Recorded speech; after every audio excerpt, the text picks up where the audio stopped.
પહેલી એ જાણવા આતુર છે કે પદાર્થ પર લાગુ પડેલું બળ માત્ર પદાર્થની ઝડપમાં જ ફેરફાર કરે છે. ચાલો આપણે જોઈએ એના માટે પ્રવૃત્તિ 11.4 જોઈએ. જેમ તમે પ્રવૃત્તિ 11.3 કર્યું હતું તે રીતે એક દડો લ્યો, સમતલ સપાટી ઉપર મૂકો, તેને ધક્કો મારીને ગતિમાં લઈ આવો. હવે કંપાસ બોક્સમાંથી ફૂટપટ્ટી લઈ તેની ગતિ માર્ગમાં આકૃતિ 11.8 દર્શાવ્યા મુજબ મૂકો. આમ કરવાથી તમે ગતિમાન દડા ઉપર બળ લગાડો છો. શું દડો ફૂટપટ્ટીને અથડાયા પછી તે જ દિશામાં ગતિ ચાલુ રાખશે? પ્રવૃત્તિનું પુનરાવર્તન કરો અને ગતિમાન દડાને અવરોધવા માટે ફૂટપટ્ટીને એવી રીતે મૂકો કે જે રીતે ગતિમાન સાથે જુદા જુદા ખૂણા બનાવે. જો આપણને બી આકૃતિમાં આપ્યું છે એ રીતે એક વખત હથેળી રાખી અને દડાની ગતિ બદલાવવાનો પ્રયત્ન કરવાનો છે. બીજી વખત સ્કેલ રાખી અને જુદી જુદી રીતે દડો પોતાની દિશા બદલાવે એ ટાઈપનું આપણને બીજું બી ચિત્ર આપેલું છે. એવી રીતે ખૂબ સહેલું છે, ઘરે પણ જાતે કરી શકાય એવું છે મિત્રો. દરેક કિસ્સામાં ફૂટપટ્ટીને અથડાયા પછી દડાની ગતિની દિશા નોંધો અને અવલોકન કરવાનું છે. આકૃતિ 11.8 આપી છે આપણને. કોઈ સમતલ સપાટી ઉપર દડાને ધક્કો મારીને ગતિમાં લાવો. બી એ આપણે જોઈએ કે દડાના ગતિ પથમાં મૂકેલી ફૂટપટ્ટી સાથે અથડાયા પછી દડાની ગતિની દિશા છે એ ચેન્જ થાય છે, બદલાય છે. પાઠમાં આગળ વધીએ કે ચાલો આપણે થોડાક વધુ ઉદાહરણો જોઈએ મિત્રો. વોલીબોલની રમતમાં એ પણ આપણે રમી ગયેલા છીએ. ખેલાડીઓ અવારનવાર ગતિમાન દડા સાથે તેમના સાથી તરફ ધક્કો મારીને મોકલતા હોય છે, આપણને ખ્યાલ છે. ક્યારેક દડો ધક્કો મારીને કે ફટકાને સ્મેશ કહેવાય ઇંગ્લિશમાં, મારીને કોર્ટની બીજી બાજુ મોકલવામાં આવે છે. ક્રિકેટમાં બેટ્સમેન છે એ બેટ વડે ફટકારી અને દડા ઉપર બળ લગાડે છે. આ કિસ્સાઓમાં દડાની ગતિની દિશામાં કોઈ ફેરફાર થાય છે? આ બધા ઉદાહરણોમાં ગતિમાન દડા ઉપર બળ લગાડવાની ઝડપ અને ગતિની દિશા બદલાય છે. આ પ્રકારના બીજા વધારે ઉદાહરણ પણ તમે આપી શકો છો. પદાર્થની ઝડપ કે દિશા બંને બદલાય ત્યારે પદાર્થની ગતિની અવસ્થા બદલાય છે મિત્રો. શું કહેવાય એને વિજ્ઞાનની ભાષામાં? ગતિની અવસ્થા બદલાય છે એવું કહી શકાય. એટલે ટીક કરવાનું. પદાર્થ પર લાગતું બળ પદાર્થની ગતિની અવસ્થામાં ફેરફાર કરે છે, પણ ટીક માર્ક્સ કરશો, નાના પ્રશ્નોની પૂછાઈ શકે છે. પદાર્થ ઉપર જે બળ લાગે છે એ પદાર્થની ગતિની અવસ્થામાં ફેરફાર કરે છે. એના ઉદાહરણો આપણે જોયા. ગતિની અવસ્થાને વિશેષ સમજીએ કે પદાર્થની ગતિની અવસ્થા તેની ઝડપ અને ગતિની દિશા દ્વારા વર્ણવવામાં આવે છે. સ્થિર અવસ્થાને શૂન્ય ઝડપવાળી અવસ્થા ગણવામાં આવે છે. એકદમ દડો સ્થિર હોય, હલતો ચલતો ન હોય તો એને શૂન્ય ઝડપ કહેવાય. ઝડપ તો કહેવાય જ, પણ કેવી? શૂન્ય ઝડપ. આવી અવસ્થા ગણવામાં આવે છે. પદાર્થ સ્થિર હોય કે ગતિમાં હોય, બંને ગતિ અવસ્થા જ કહેવાય. પદાર્થ સ્થિર હોય તો પણ એને અવસ્થા તરીકે ઓળખાય અને ગતિમાં હોય તો પણ એને અવસ્થા તરીકે ઓળખાય છે. શું આનો મતલબ એવો થાય કે બળ હંમેશા પદાર્થની ગતિની અવસ્થામાં ફેરફાર કરશે? ચાલો આપણે એ પણ શોધીએ. આપણો સામાન્ય અનુભવ છે કે ઘણી વખત બળને કારણે પદાર્થની ગતિની અવસ્થા બદલાતી નથી. ઉદાહરણ તરીકે તમે એક ભારે બોક્સ તમારી તાકાત હોય એટલું બળ લગાવો છતાં પણ ન ખસે, એવું બને ને? આ જ રીતે જ્યારે તમે દિવાલને ધક્કો મારો તો શું દિવાલ ખસી જશે? નહીં. એટલે દર વખતે આ શક્ય નથી. તેના ઉપર બળની કોઈ અસર દેખાતી નથી. તો આ બધા જ ઉદાહરણો દ્વારા આપણે બળને વિશેષ અને સહેલાઈથી સમજવાનો પ્રયત્ન કરીએ મિત્રો. દિવાલ હોય એને જો આપણે ધક્કો મારીએ તો એના ઉપર આપણા બળની કંઈ અસર થતી નથી. વધારે વજનવાળી વસ્તુ હોય અને એને આપણે બળ લગાડીએ તો એના ઉપર પણ આપણું બળ લાગતું નથી. એટલે આના દ્વારા પણ આપણે ઘણા બધા નિયમો છે એ આગલા ધોરણમાં શીખીશું, અલગ તારવી શકીશું મિત્રો.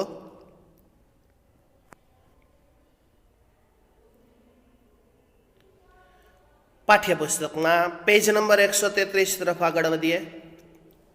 11.5 બળ પદાર્થનો આકાર બદલી શકે છે. Force can change the shape of N object. પ્રવૃત્તિ 11.5 ને સમજીએ. કોષ્ટક 11.2 કોલમ 1માં થોડી એવી પરિસ્થિતિઓ આપેલી છે જેમાં વસ્તુઓ ગતિ કરવા માટે મુક્ત નથી. જ્યારે કોષ્ટક કોલમ કોષ્ટકની કોલમ 2 દરેક પદાર્થ પર કેવી રીતે બળ લગાવવું તે સૂચવે છે, જ્યારે કોલમ 3 ક્રિયાનો આકાર દર્શાવે છે. શક્ય હોય તેટલી વધારે પરિસ્થિતિઓમાં બળની અસરનું અવલોકન કરો. તમે આ પ્રકારની જ બીજી પરિસ્થિતિઓ તમારી આસપાસના ઉપલબ્ધ પદાર્થનો ઉપયોગ કરી ઉમેરી શકો છો. કોષ્ટકના કોલમ 4 અને 5માં તમારા અવલોકન નોંધવાના છે. ચાલો પેન્સિલ લઈ લો સાથે. સરસ મજાનું કોષ્ટક પદાર્થ પર બળની અસરનો અભ્યાસ. પેલું ખાનું આપ્યું છે આપણને પરિસ્થિતિનું વર્ણન.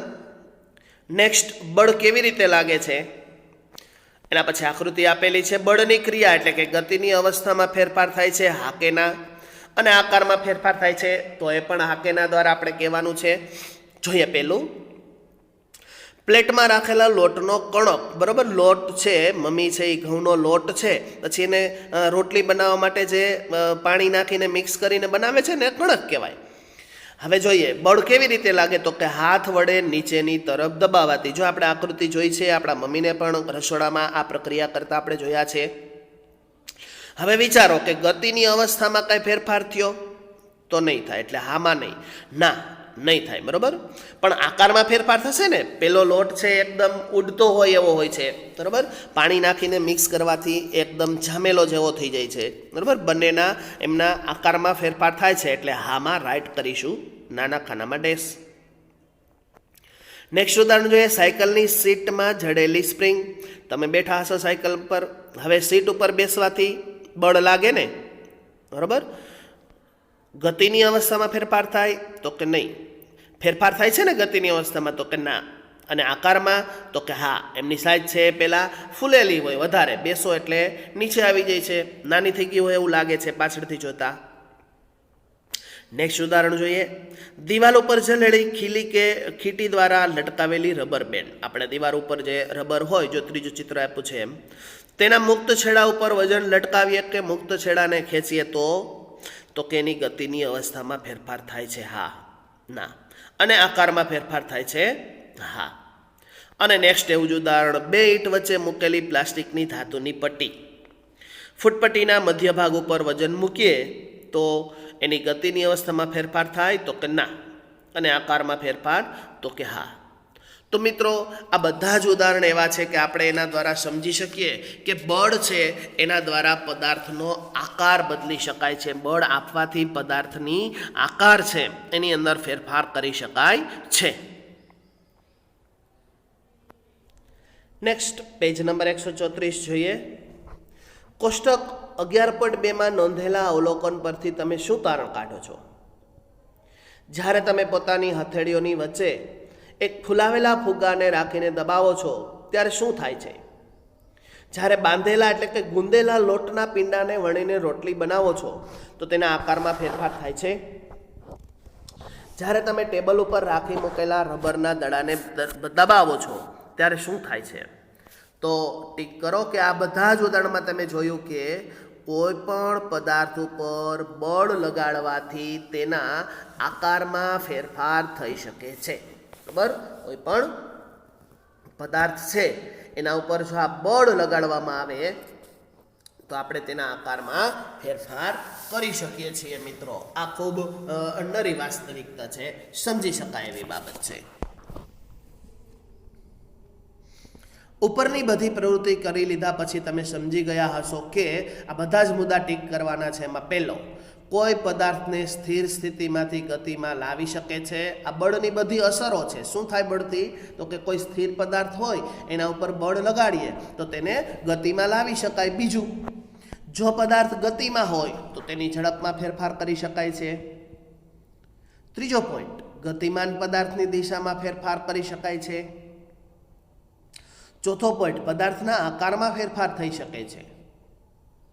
પાંચમો પોઈન્ટ, આ બધામાંથી થોડી અથવા બધી જ અસરો ઉત્પન્ન કરી શકાય છે. ક્યાંક થોડીક અને ક્યાંક દરેક અસરો એમને આપણે એમનો ઉપયોગ કરી શકીએ છીએ, જોવા મળે છે. યાદ રાખવું આવશ્યક છે કે બળ આ બધામાંથી એક અથવા વધારે અસર ઉત્પન્ન કરી શકે છે. ક્યાંક એકાદી અસર હોય, ક્યાંક બધી હોય, ક્યાંક 1, 2 હોય, ક્યાંક 3 હોય, એવી રીતે. તથા આ બધામાંથી કોઈ પણ અસર બળ વગર ઉત્પન્ન થઈ શકતું નથી. આમ બળ લગાડ્યા વગર કોઈ પણ પદાર્થ આપમેળે ગતિમાં આવી શકતો નથી. જો બળ ન લગાડવામાં આવે તો એની જાતે પદાર્થ ગતિમાં આવતો નથી. આપમેળે ગતિની દિશા બદલી શકતો નથી અને આપમેળે પોતાનો આકાર પણ બદલી શકતો નથી. ત્યાર પછી બળની જ વાત કરીએ, પણ સૌથી સરળ મુદ્દો, અગત્યનો મુદ્દો 11.6માં જોઈએ. સંપર્ક બળ શબ્દ ખાસ જોજો, લખવાનો થશે. કોન્ટેક્ટ ફોર્સ કહેવાય એને ઇંગ્લિશમાં. સ્નાયુ બળ, હવે સંપર્ક બળનું જ એક ઉદાહરણ છે સ્નાયુ બળ. જો મિત્રો આપણે આગળ વાત કરીએ એમ કે આ બધી જ ક્રિયાઓ આપણે રોજિંદા જીવનમાં ક્યાંક ને ક્યાંક ઉપયોગ કરીએ છીએ, પરંતુ આપણને વાસ્તવિક રીતે ખ્યાલ નથી હોતો કે આપણે એનો ક્યાં ઉપયોગ કરીએ છીએ. એટલે આપણે અહીંયા એના વિવિધ ઉદાહરણો દ્વારા આજે એને સમજીશું. એમાં પહેલું જોઈએ સંપર્ક બળ. મસ્ક્યુલર ફોર્સ કહેવાય એને. શું તમે ટેબલ ઉપર પડેલા પુસ્તકને સ્પર્શ કર્યા વગર ધક્કો મારીને ઉપાડી શકાય? નહીં. શું પકડ્યા વગર કોઈ પાણીની ડોલ એટલે કે બાલદીને તમે ઉંચકી શકો, પકડી શકાય? પકડ્યા વગર એમને ઊંચી કરવી હોય તો ડોલ ઊંચી થઈ શકે નહીં ને.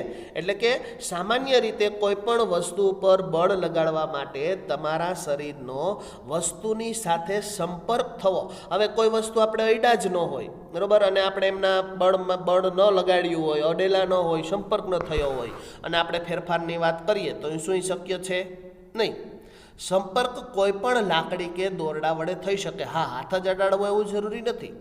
લાકડી દ્વારા, દોરડા દ્વારા એ કામ થઈ શકે. જ્યારે આપણે કોઈ વસ્તુ જેવી કે સ્કૂલ બેગને ધક્કો મારીએ છીએ, ઘરે આવીને બેગનો ઘા કરીએ છીએ ને? ઓકે, નથી કરતા તો વેલ એન્ડ ગુડ, ન કરવો જોઈએ, કારણ કે વિદ્યા છે, વિદ્યાનો ક્યારેય ઘા કરાય નહીં, બરાબર. એટલે સ્કૂલ બેગને ધક્કો મારીએ કે પાણીની બોલ અથવા તો બાલદી ઉચકીએ, ઘરે કદાચ મમ્મીને હેલ્પ કરવી જોઈએ આપણે, બરાબર. ત્યારે બળ ક્યાંથી આવે છે? આપણે એમને પાણીની ડોલ ભરી દેતા હોય તો આપણે ઉચકીએ છીએ. ક્યાંથી લગાવીએ છીએ? આપણા શરીરમાંથી તાકાત લગાવીને આપણે ડોલને ઊંચી કરીએ છીએ. આ બળ આપણા શરીરના સ્નાયુઓ દ્વારા લાગે છે. આપણને ખ્યાલ છે મિત્રો, આપણા શરીરમાં સ્નાયુઓ, રગ, નસ જે કહીએ તે, બરાબર, એના દ્વારા આપણે આ બળ લગાડીએ છીએ. એટલે આ સ્નાયુની ક્રિયાને લીધે લાગતા બળને સ્નાયુ બળ તરીકે ઓળખવામાં આવે છે. પ્રશ્નમાં પૂછાઈ શકાય તમને, ખૂબ સહેલું છે મિત્રો, કે સ્નાયુ બળ કોને કહેવાય? તો કે સ્નાયુની ક્રિયાને લીધે જે બળ લગાડવામાં આવે છે, આપણા શરીરમાંથી જે બળ ઉત્પન્ન કરેલું છે એની અહીંયા વાત કરેલી છે કે એને સ્નાયુ બળ કહી શકાય. બોક્સની અંદર સરસ મજાની માહિતી છે, જોઈએ કે સ્નાયુ બળ આપણને બધી પ્રવૃત્તિ કરવા માટે યોગ્ય બનાવે છે.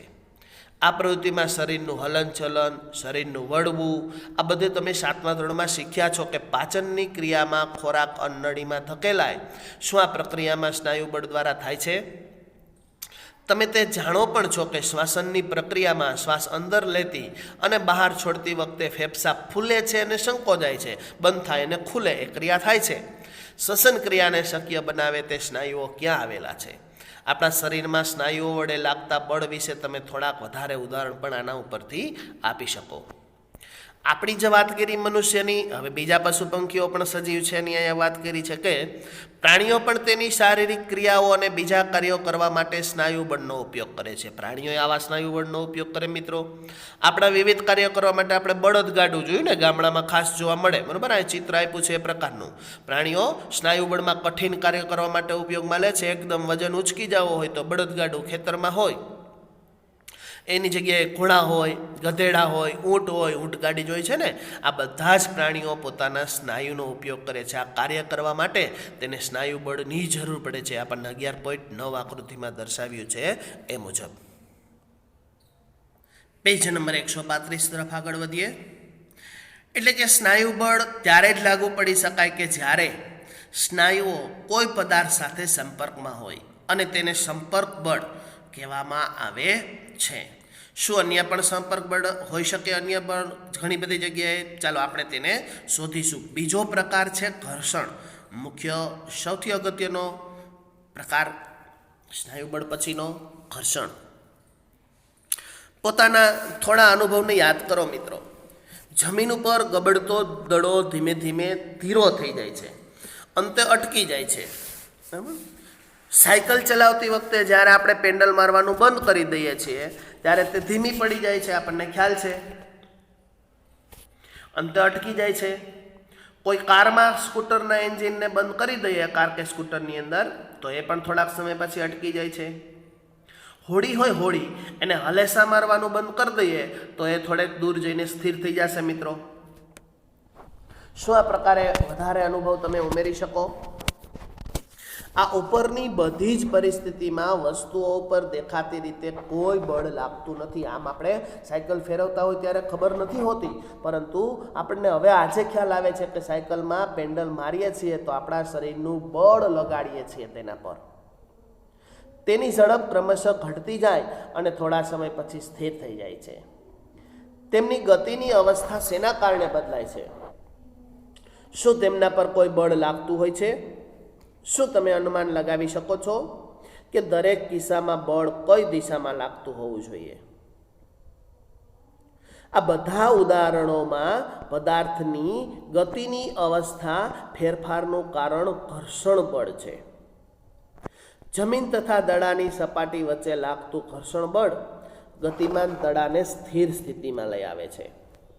એવી જ રીતે પાણી અને હોડીની વચ્ચેની સપાટીનું ઘર્ષણ બળ એકવાર હલેસા મારવાનું બંધ કરી દઈએ તો હોડીને સ્થિર કરી દે છે. મિત્રો,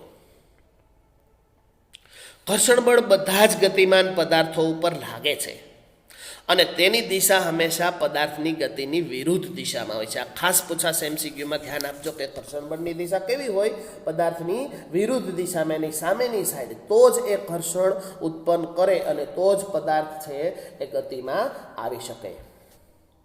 કારણ કે ઘર્ષણ બળ બે સપાટી વચ્ચે સંપર્કને લીધે ઉત્પન્ન થાય છે. કેવી રીતે ઉત્પન્ન થાય? બે સપાટી વચ્ચેનો સંપર્ક આવે ત્યારે જ આવું ઘર્ષણ ઉત્પન્ન થાય છે. તેથી તે સંપર્ક બળનું પણ એક ઉદાહરણ એને ગણી શકાય. આ બળ વિશે આપણે પ્રકરણ 12માં વધારે અભ્યાસ કરીશું. ઘર્ષણ વિશેનો આખો પાઠ છે, એટલે વધારે માહિતી ત્યારે આગલા ચેપ્ટરમાં, આગલા પ્રકરણમાં મેળવીશું. તમે એ જાણવા ઉત્સુક હશો કે શું એ આવશ્યક છે કે કોઈ પદાર્થ પર લાગતું બળ હંમેશા સંપર્ક બળ જ હોય? તો ચાલો આપણે એના સિવાયના બિન સંપર્ક બળો 11.7 એની વાત કરીએ. નોન કોન્ટેક્ટ ફોર્સ, આપણે અત્યાર સુધી જે વાત કરી સંપર્ક બળો, જેમાં સ્નાયુ બળ અને ઘર્ષણના ઉદાહરણો જોયા. હવે બિન સંપર્ક બળમાં પહેલું જોઈએ ચુંબકીય બળ, મેગ્નેટિક ફોર્સ. આ તો સરસ મજાનો પ્રયોગ છે, આગલા ધોરણમાં પણ તમે આગળ પણ શીખી ગયા છો. પ્રવૃત્તિ 11.6 જોઈએ. ગજિયા ચુંબકોની એક જોડ લ્યો. આકૃતિ 11.10માં દર્શાવ્યા પ્રમાણે એક ચુંબકને 3 ગોળાકાર પેન્સિલ પર અથવા લાકડાના નળાકાર રોલર્સ પર મૂકો. હવે બીજા ચુંબકના એક છેડાને નળાકાર પર મૂકેલા ચુંબકના છેડા પાસે લઈ આવો. બંને ચુંબકો એકબીજાને સ્પર્શે નહીં તેનું ધ્યાન રાખો. હવે શું થાય છે તેનું અવલોકન કરો. ચુંબકના બીજા છેડાને નળાકાર પર રાખેલા ચુંબકના તે જ છેડા પાસે લઈ આવો. આકૃતિ 11.10માં બતાવ્યું છે એ રીતે. સહેલું છે ખૂબ. દર વખતે બીજા ચુંબકને નળાકાર પર મૂકેલા ચુંબક પર લાવવામાં આવે ત્યારે શું અસર થાય છે? તો આપણને હતી આકૃતિ 11.10 જે એવું દર્શાવતી હતી કે બે ચુંબકો વચ્ચે આકર્ષણ અને અપાકર્ષણનું અવલોકન કરવું. આકર્ષણ એટલે ખેંચાણ, બંને નજીક નજીક લઈ આવીએ. આપણે આગલા છઠ્ઠા ધોરણમાં શીખાતા મિત્રો, એન અને એસ છેડા, એન અને એન, એસ અને એસ, યાદ આવે છે? આકર્ષણ અને અપાકર્ષણ, બંને નજીક લઈ આવીને ચોંટી જાય તો આકર્ષણ, બંને છેડાઓ દૂર દૂર જતા રહીએ ચુંબક તો અપાકર્ષણ. આ વસ્તુ આપણે શીખી ગયા છીએ. તરફ આગળ વધીએ. બીજા ચુંબકને નજીક લાવતા શું નળાકારો ઉપર રાખેલ ચુંબક ગતિ શરૂ કરે છે? શું તે હંમેશા નજીક લાવતા ચુંબકની દિશામાં ગતિ કરે છે? આ અવલોકનો શું સૂચવે છે? શું એનો અર્થ એવો થાય કે બે ચુંબક વચ્ચે કોઈ બળ ચોક્કસ લાગતું હોવું જોઈએ? ધોરણ 7માં તમે શીખી ગયા છો કે ચુંબકના સમાન ધ્રુવો એકબીજાને અપાકર્ષે. છઠ્ઠા ધોરણમાં તમે ખ્યાલ મેળવો છે. અને અસમાન ધ્રુવો એકબીજાને આકર્ષે. બે પદાર્થો વચ્ચે લાવતા આકર્ષણ કે અપાકર્ષણને પણ ખેંચાણ કે ધક્કો મારવાના સ્વરૂપે જોઈ શકાય. આમ તો એ ખેંચાણ જ છે, આમ તો એક પ્રકારનો ધક્કો જ છે ને. શું ચુંબકો વચ્ચે લાગતા આવા બળના અવલોકન માટે ચુંબક વચ્ચે સંપર્ક બળ કરવો જરૂરી છે? બંને ચુંબક વચ્ચે શું સંપર્ક બળ હોય છે? અડે છે બંને ચુંબક? નહીં ને. તો એક ચુંબક બીજા ચુંબક ઉપર સંપર્કમાં આવ્યા વગર પણ બળ લગાડી શકે. આ એવું કહેવા માગે છે કે બંને ચુંબક નજીક ન હોય, સંપર્કમાં ન આવે, અડે નહીં તો પણ બળ લાગે છે. એટલે ચુંબક દ્વારા આવું લાગતું બળ એ અસંપર્ક બળ અથવા તો બિનસંપર્ક એનું ઉદાહરણ છે. આપણે એને ઉદાહરણ તરીકે લઈ શકીએ કે એને અસંપર્ક બળ કહેવાય, બિનસંપર્ક બળ કહી શકાય. એ જ રીતે ચુંબક દ્વારા લોખંડના ટુકડા ઉપર લગાડવામાં આવતું બળ અસંપર્ક બળ કે બિનસંપર્ક બળ તરીકે ઓળખી શકાય. બીજું જોઈએ સ્થિત વિદ્યુત બળ. 11.7 પ્રવૃત્તિ જોઈએ. પ્લાસ્ટિકની એક સ્ટ્રો લ્યો, તેના લગભગ 2 સરખા ટુકડા કરો. એક દોરીની મદદથી એક ટુકડાને કોઈ ટેબલની ધાર ઉપર લટકાવો. આપણને 11.11માં સામે આકૃતિ આપી છે એમ. હવે સ્ટ્રોના બીજા છેડાને પોતાના હાથમાં પકડો, તેના મુક્ત છેડાને કાગળના ટુકડા સાથે ઘસો. સ્ટ્રોના ઘસેલા છેડાને લટકાવેલા સ્ટ્રો પાસે લઈ આવો. 2 ટુકડાઓ એકબીજાને સ્પર્શે નહીં તેનો ખ્યાલ રાખો. શું જોવા મળશે તમને? હવે લટકાવેલ સ્ટ્રોના મુક્ત છેડાને કાગળના ટુકડા સાથે ફરીથી ઘસો. અગાઉ કાગળ સાથે ઘસેલા સ્ટ્રોના ટુકડાને લટકાવેલા સ્ટ્રોના મુક્ત છેડા પાસે લાવો. હવે તમે શું સમજવો છો જો આપણને દર્શાવ્યું છે એમ? આકૃતિ 11.11 દર્શાવે છે કે કાગળ સાથે ઘસેલી એક સ્ટ્રો બીજી સ્ટ્રોને આકર્ષે છે, પરંતુ લટકાવેલ સ્ટ્રોને પણ કાગળના ટુકડા સાથે ઘસવામાં આવે તો તે અપાકર્ષે છે. MCQમાં પૂછાઈ શકે મિત્રો. સ્ટ્રોને કાગળના ટુકડા સાથે ઘસવાથી સ્ટ્રો સ્થિત વિદ્યુત ભાર પ્રાપ્ત કરે છે અને વિજ્ઞાનની ભાષામાં સ્થિત વિદ્યુત બળ, સ્થિત વિદ્યુત ભાર કહેવાય. આવી સ્ટ્રો એ વિદ્યુત ભારિત પદાર્થનું ઉદાહરણ કહેવાય. એને વિદ્યુત ભારિત પદાર્થ કહી શકીએ. એક વિદ્યુત ભારિત પદાર્થ વડે બીજા વિદ્યુત ભારિત કે વિદ્યુત ભાર રહિતના પદાર્થો પર લાગતા બળને સ્થિત વિદ્યુત બળ કહે છે. પ્રશ્નમાં પૂછાશે મિત્રો, ઠીક કરજો. 2 પદાર્થો સંપર્કમાં ન હોય ત્યારે પણ આવું બળ અસ્તિત્વમાં આવે છે. તેની સ્થિત વિદ્યુત બળ એ અસંપર્ક બળનું અન્ય ઉદાહરણ પણ ગણી શકાય. તમે પ્રકરણ 15માં વિદ્યુત ભારો વિશે વધુ શીખશો. અને સૌથી વસ્તુ અગત્યની હોય તો હવેનો બળ એટલે ગુરુત્વાકર્ષણ બળ. મિત્રો નામ તમે સાંભળ્યું છે બરોબર. ગ્રેવિટેશનલ ફોર્સ, આ પૃથ્વી જેના ઉપર ટકી રહી છે પોતાની ધરી ઉપર. તમે સામાજિક વિજ્ઞાનમાં અભ્યાસ કરી ચૂક્યા છો મિત્રો કે પૃથ્વી પોતાની ધરી ઉપર પણ પ્રદક્ષિણા કરે છે, સૂર્યની આસપાસ પણ પ્રદક્ષિણા કરે છે, પરંતુ પૃથ્વીની આજુબાજુમાં હજારો કિલોમીટરની ગતિએ વાતાવરણ વીંટળાયેલું છે. જે પૃથ્વી આપણને એમ થાય કે સાહેબ તમે એમ કહો છો કે આટલી ઝડપે વાતાવરણ છે, પવન લાગે છે, બળ લાગે છે, છતાંય પૃથ્વી ફંગોળાતી કેમ નથી, પોતાની ધરીથી દૂર કેમ નથી જતી? તો એનું એકમાત્ર કારણ છે આ ગુરુત્વાકર્ષણ બળ. સૌથી અગત્યનું કોઈ બળ હોય તો એ આ ગુરુત્વાકર્ષણ બળ. મિત્રો આપણે પણ જીવનમાં કેટલી બધી જગ્યાએ આપણે જે આપણું જીવન જ એમ કહી શકીએ કે આ ગુરુત્વાકર્ષણ બળના આધારે છે. આખી પૃથ્વી જ આ ગુરુત્વાકર્ષણ બળના નિયમો ઉપર આધારિત છે એવું કહી શકીએ. જોઈએ આપણે. તમે જાણો છો કે કોઈ સિક્કો કે પેન તમારા હાથમાંથી છટકી જાય તો એ સીધો જમીન પર જ પડે છે. આમ પડી જાય તો નીચે પડે ને, ઉપર જાય છે નહીં ને. વૃક્ષથી અલગ થયા પછી પાંદડીઓ, ફળ જમીન તરફ પડે છે. વૃક્ષમાંથી પાંદડા ક્યાં આવે? નીચે. ફળ તૂટીને ક્યાં આવે? નીચે. ઉપર જાય પાછા? નહીં. આકાશમાં ઉડવા માંડે છે? નહીં. શું તમને ક્યારે આશ્ચર્ય થયું છે કે આવું શા માટે થાય છે? તમને વિચાર આવવો જોઈએ મિત્રો કે આવું કેમ થાય છે, કેમ ઉપર નથી જતા નીચે જ આવે છે? એનું કારણ છે આ ગુરુત્વાકર્ષણ બળ. જ્યારે સિક્કો તમારા હાથમાં પકડેલો હોય છે ત્યારે તે સ્થિર અવસ્થામાં હોય છે. જેવા તેને છોડવામાં આવે કે નીચેની તરફ ગતિ કરવાની શરૂઆત કરે છે. આના પરથી એવું સ્પષ્ટ થાય છે કે સિક્કાની ગતિની અવસ્થામાં ફેરફાર થાય છે. તેના પર બળ લાગ્યા વગર આવું કેમ શક્ય બન્યું? આપણે તો બળ નથી લગાડ્યું, છતાંય આવું કેમ બન્યું? અને આ કયું બળ છે?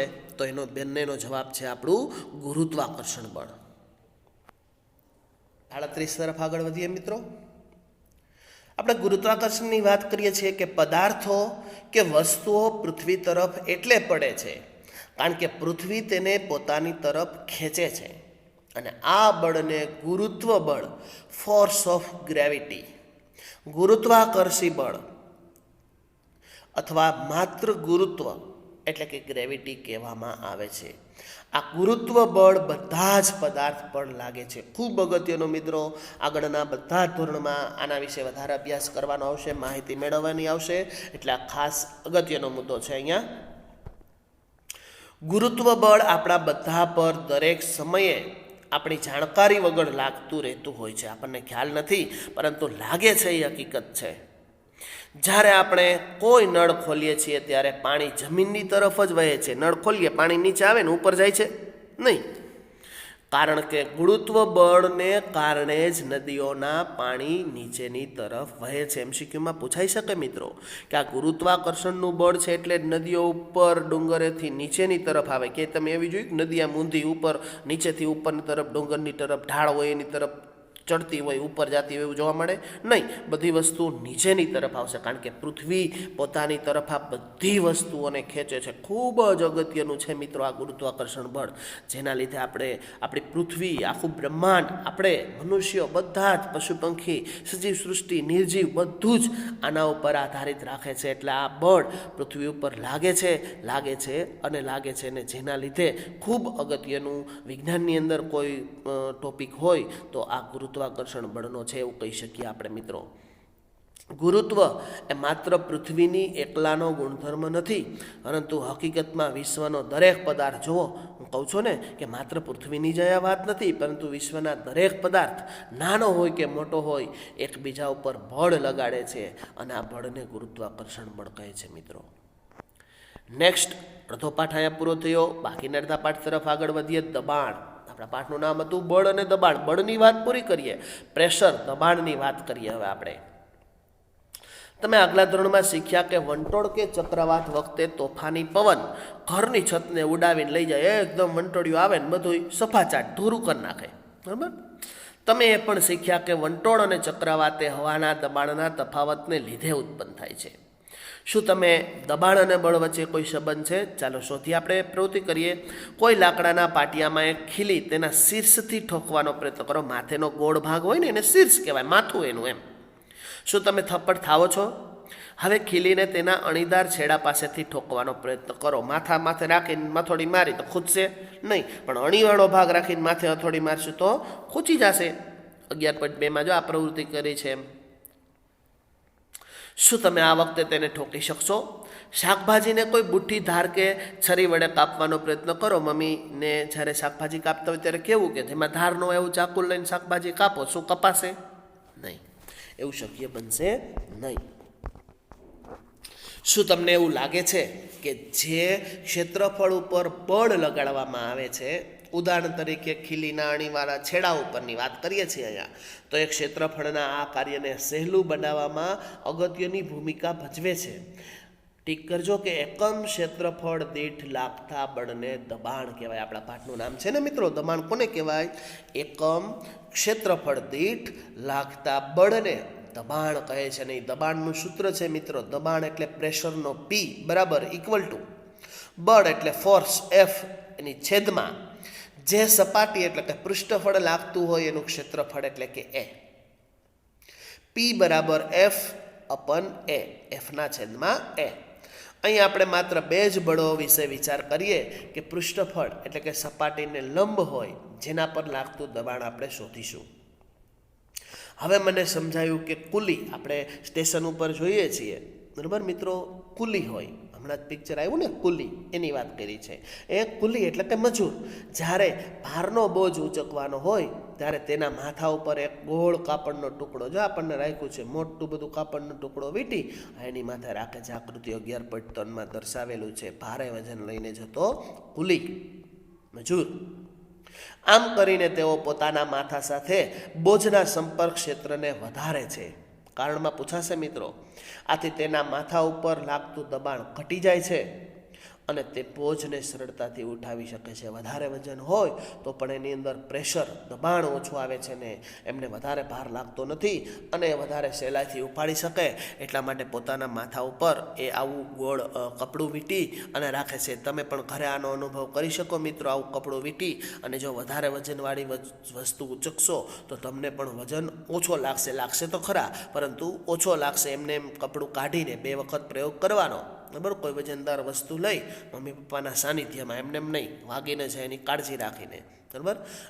એ વસ્તુ છે એ તમારે એમને ઉચકવાની અને પછી માથા ઉપર આવું કપડું, રૂમાલ, કાંઈ પણ વસ્તુ રાખી અને પછી ઉચકવાનો પ્રયત્ન કરવાનો. તો તમે જાતે અનુભવી શકશો કે આ બંનેમાં ખૂબ તફાવત જોવા મળશે.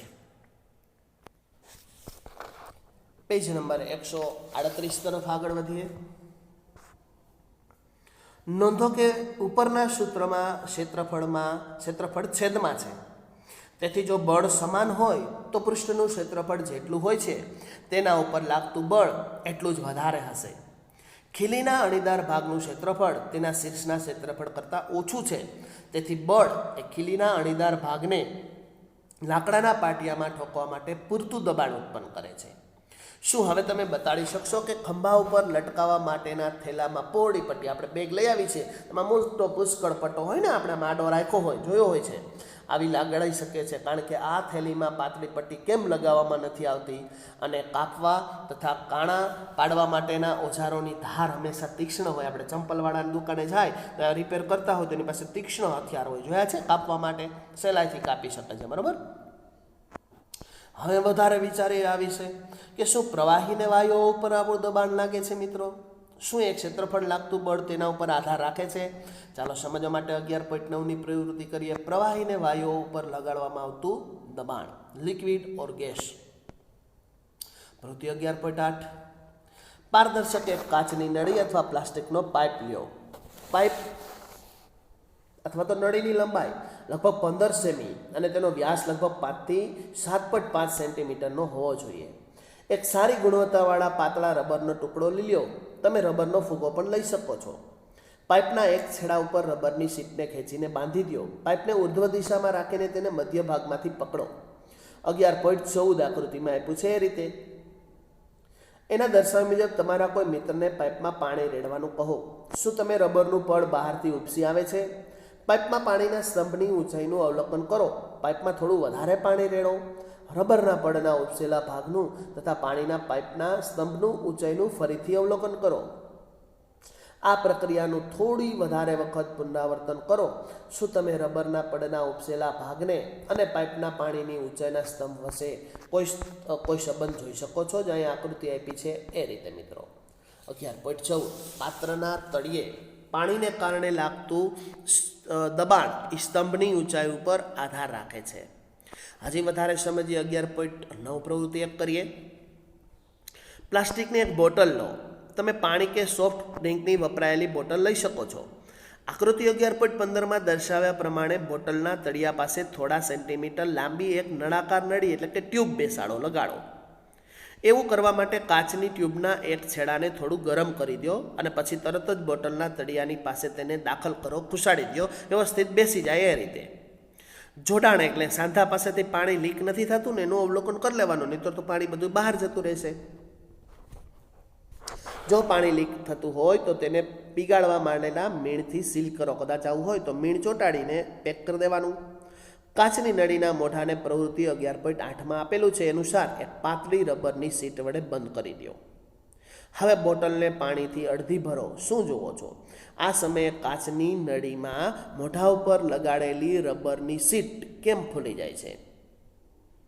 બોટલમાં થોડુંક વધારે પાણી રેડો. 139માં પેજ ઉપર આકૃતિ આપી છે એ રીતે ઘરે પણ કરી શકો તમે. શું રબરની સીટ ઉપસેલા ભાગમાં કોઈ ફેરફાર થાય છે? દેખાય આપણને. 11.15 પ્રવાહી પાત્રની દિવાલ ઉપર દબાણ લગાડે છે એ વસ્તુ બતાવે છે. નોંધો કે રબરની સીટને પાત્રના એટલે કે બોટલના તળિયે નહીં પરંતુ બાજુમાં દિવાલમાં લગાડવામાં આવે છે. શું આ કિસ્સામાં રબરની સીટનું ફૂલવાનું દર્શાવે છે કે પાણી પાત્રની દિવાલો ઉપર દબાણ લગાડે છે? ચાલો તેની વધારે તપાસ કરીએ. પ્રવૃત્તિ 11.10 જોઈએ. પ્લાસ્ટિકની એક ખાલી બોટલ અથવા એક નળાકાર પાત્ર લો. તમે ટેલ્કમ પાવડરનો ખાલી ડબ્બો આપણે કેરમમાં નાખીએ ને એ સોફ્ટ ડ્રિંકની પ્લાસ્ટિકની બોટલનો ઉપયોગ કરી શકો. બોટલના તળિયા પાસે ચારેય દિશામાં 4 છિદ્ર કરો. ધ્યાન રાખો કે આ છિદ્રો તળિયાની ઊંચાઈથી સમાન પર હોય. 11.16માં દર્શાવ્યું છે એ રીતે. આ પણ તમે ઘરે કરી શકો. ખૂબ સહેલો છે મિત્રો. હવે બોટલને પાણીથી ભરો. શું અવલોકન કરો છો? તો કે છિદ્રમાંથી નીકળતું પાણી બોટલથી સમાન અંતરે દર્શાવે છે. જો આ રીતે, બરાબર. 11.16 પ્રવાહી સરખી ઊંડાઈએ સરખું દબાણ લગાડે છે એવું કહી શકીએ. હવે કહી શકીએ કે પ્રવાહી પાત્રની દિવાલ ઉપર દબાણ લગાડે છે. પ્રવાહીની વાત કરી, વાયુની વાત કરીએ. શું વાયુઓ પણ દબાણ લગાડે છે? શું તેઓ પણ એક જે પાત્રમાં ભર્યા હોય તેની દિવાલ ઉપર દબાણ લગાડે છે? ચાલો આપણે શોધીએ. પાણી પુરવઠો પૂરું પાડતી પાઇપો લીક થતાં જોડાણ કે છિદ્રોમાંથી મેં પાણીના ફુવારાઓ બહાર આવતા જોયા છે. આપણા ઘરે નળ કનેક્શન હોય, શેરીમાં બહારથી રોડ ઉપરથી જે પાઇપલાઇન હોય એમાં ઘણી વખત તૂટી જાય, ભંગાણ થાય, તો નળની જે એના કાણાઓ છે એમાંથી પાણી બહાર આવે છે, રોડ ઉપર ફેલાઈ જાય છે. આપણે જોયું છે. શું તે પાણી દ્વારા પાઇપની દિવાલો ઉપર લગાડવામાં આવતા દબાણને કારણે નથી?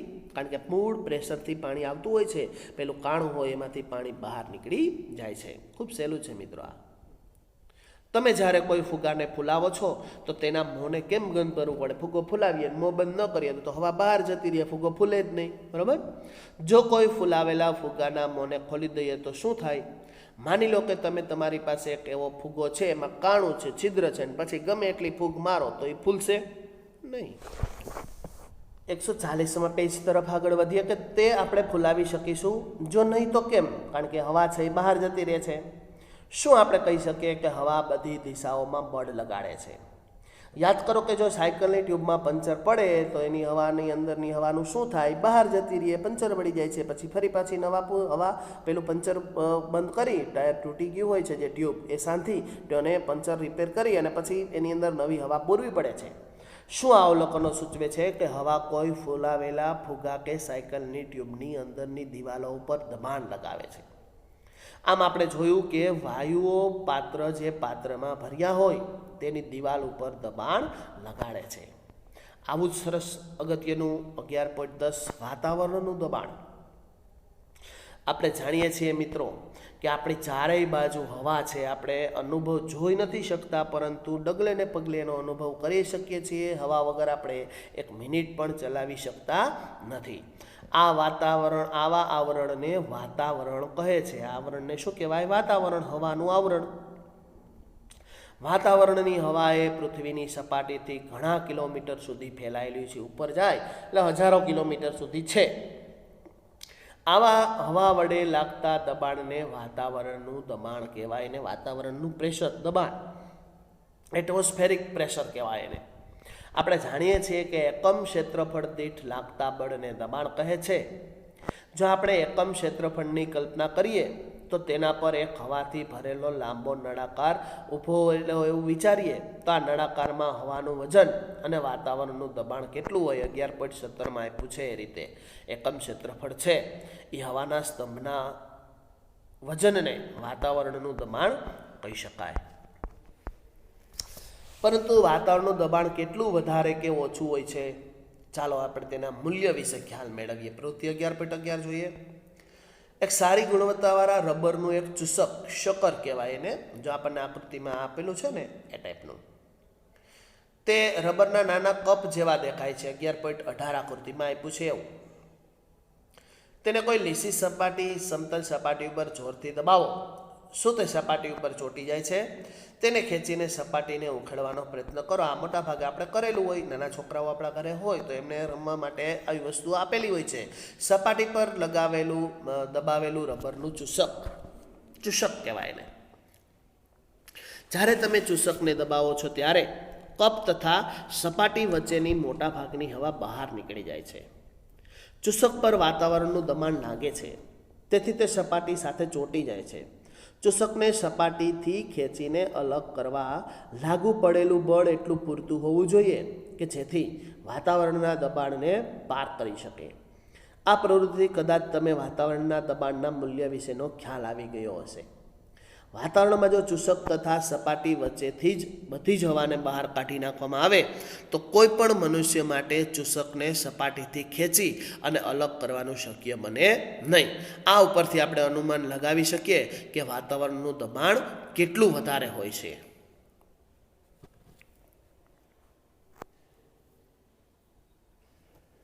141 પેજ ઉપર જોઈએ મિત્રો. જો મારા માથાનું ક્ષેત્રફળ 15 સેન્ટીમીટર ગુણ્યા 15 સેન્ટીમીટર હોય તો હું માથા પર હવાનું કેટલું વજન વહન કરું છું.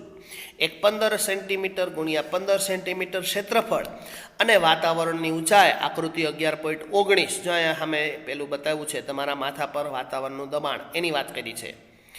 એલના સ્તંભમાં હવાનું વજન લગભગ 225 કિલોગ્રામ 2250 N દળના કોઈ પણ પદાર્થના વજન જેટલું હોય છે. આ વજનની નીચે આપણે દબાઈને કચડાઈ કેમ નથી જતા?